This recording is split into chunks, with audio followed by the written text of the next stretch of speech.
Ayan. So, isa pang issue yung meron daw kayong airport pero wala naman lumalapag na eroplano. Ah, ang pag-aalam mo dyan, Manong Deo, ganito.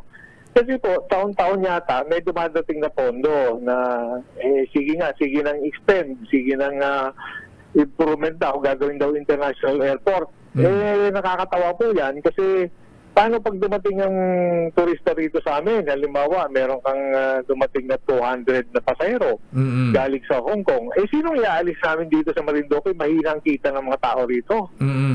Wala pong pasahero.